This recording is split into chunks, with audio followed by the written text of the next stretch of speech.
am I a cheat? Yes. Right. Yes. Anybody else think I'm a cheat? So here's what happened, and you'll see this later. I overtook under the safety car. Welcome to Too Old and Too Slow. In this episode, join me here at Brands Hatch as I race my 1977 Royale Formula Ford. So here we are at Brands Hatch. It's incredibly hot. It's close to 30 degrees, I think. And we are here at the Brands Hatch Super Prix on the Grand Prix track. It's an amazing circuit which takes in the historic Formula One track that I used to watch the stars of Formula One race around back in the 70s and 80s. And we get an opportunity to race on it just once a year, and it's amazing.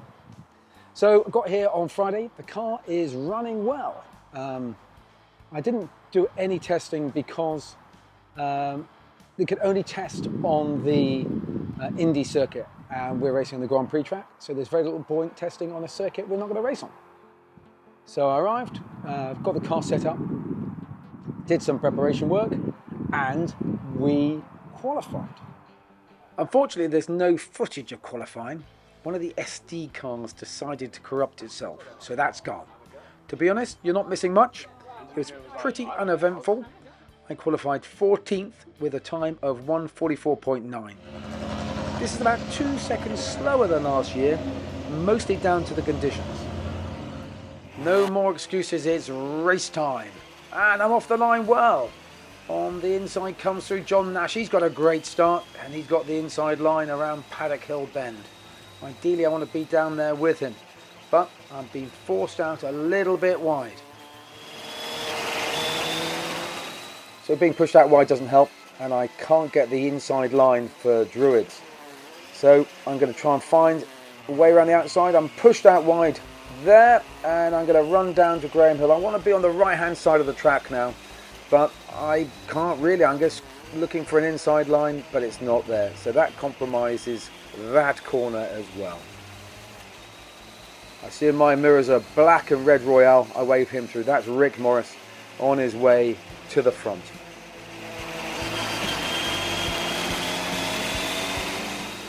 I'd like to stick with Rick and find my way through, but he's a lot quicker than me. And that's John Nash on the right. He's slowing down dramatically. I think he's got a problem with his car.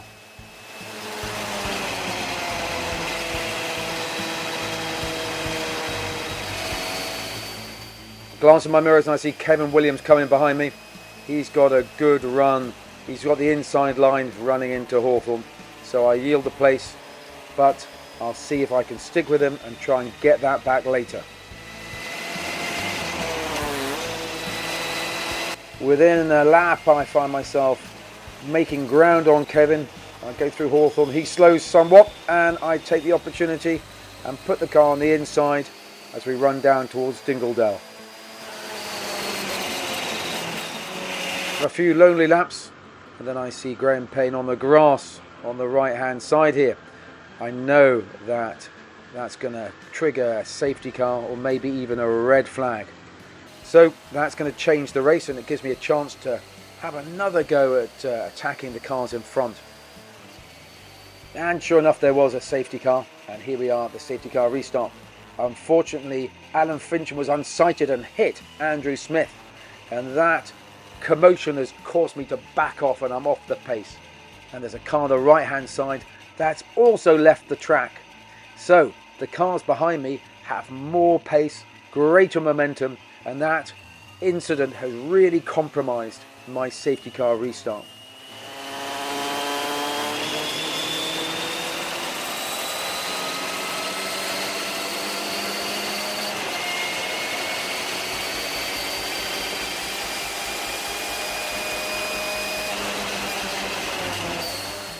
Behind me I've got Rupert Howe, who's an occasional racer with us. He hasn't raced for a couple of years, and he has got the car in a good position to attack.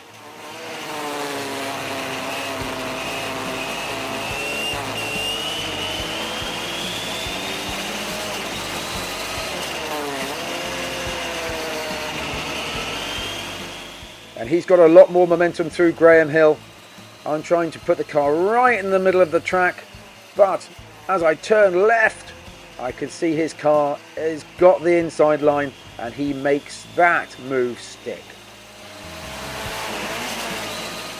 That's how the race finished. I finished 13th, so that puts me in quite a good position for race 2, which happens the next day. So after the first race, I stripped the car down. I want to check every nut and bolt, and I see a problem with the exhaust.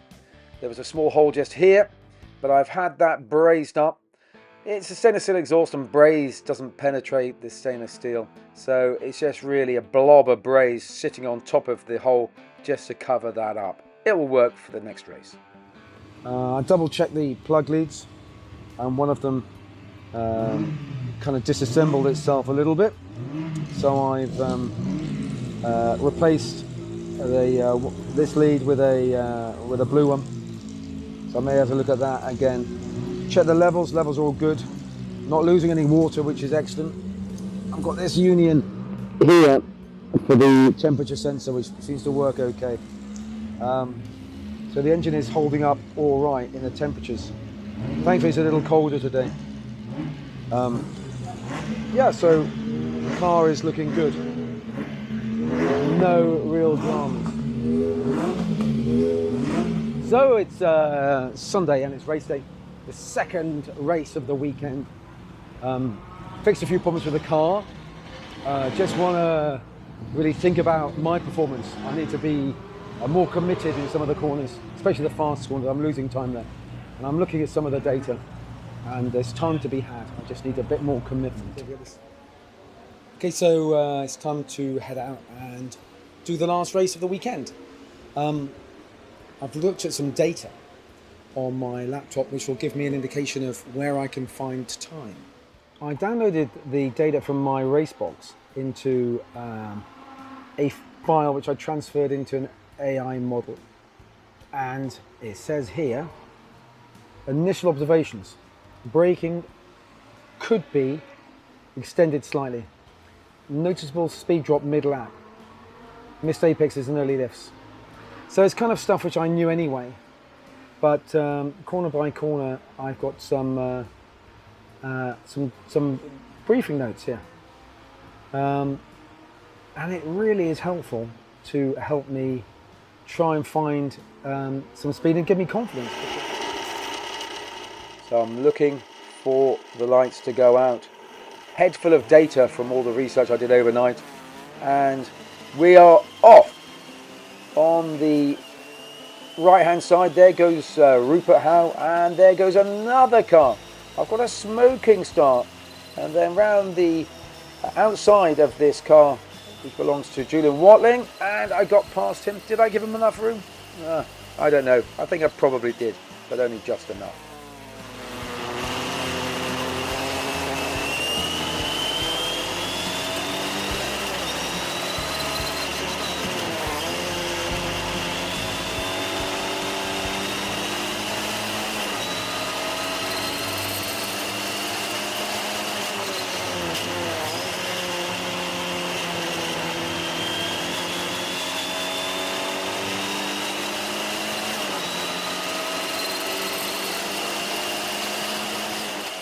Here comes Tom Gadd. He's a very quick driver in car 112, which is a Van Diemen RF81, and he's going to be making his way through towards the front in this race after finding himself out of position at the start.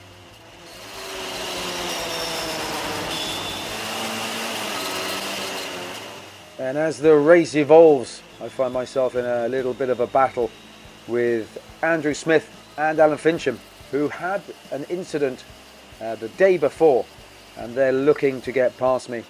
And I just want to put the car in the middle of the track just to make it harder for them. I don't want to put them in any jeopardy at all. I just want to make it hard. I look in my mirrors, and what do I see? I've become the meat in the sandwich.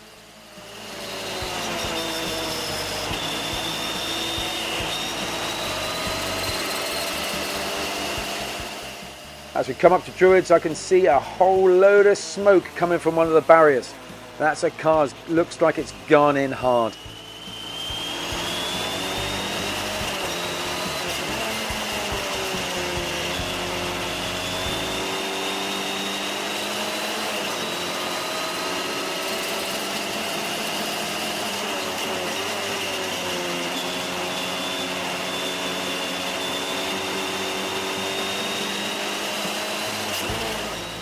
In the back of my mind, I think there's probably going to be a safety car.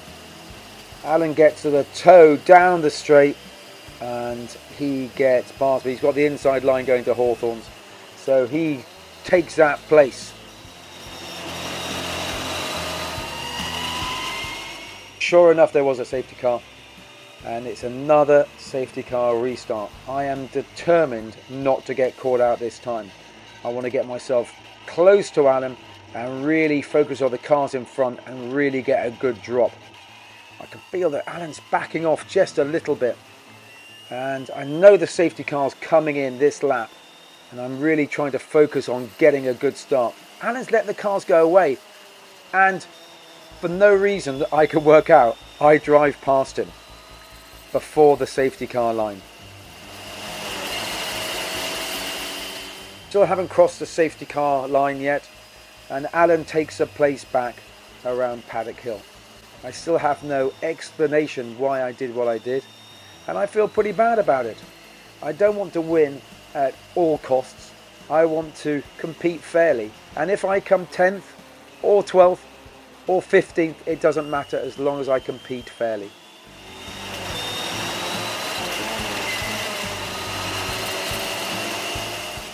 We had about a lap left. I was pushing hard to try and get past Alan. Here I'm just putting him under pressure to head towards Hawthorne. He puts me in the middle of the track, compromises the corner, and that's how the race finishes.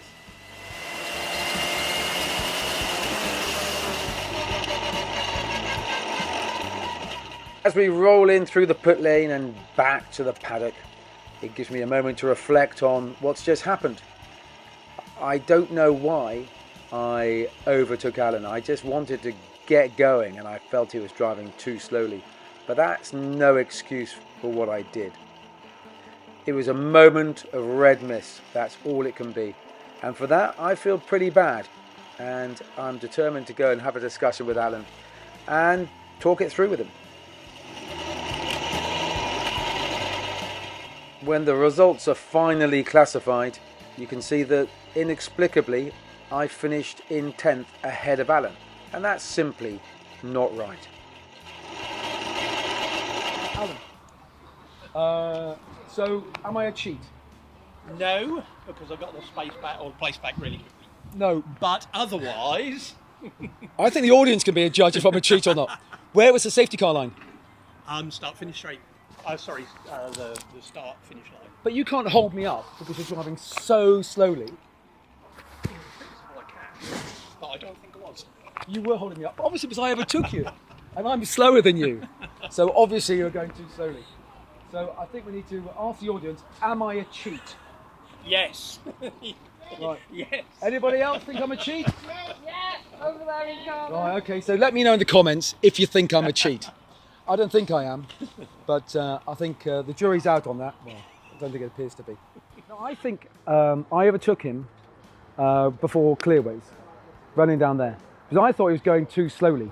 Your one mission in this race was to delay him, to keep him off my back, But- so I could make my way forward. Because I thought he was going to do this You let me exactly the down. same as he did last You time. let me down. I thought he's got form for this. Do you know he gave me lots of space at the safety Yeah, I car. really did, yeah.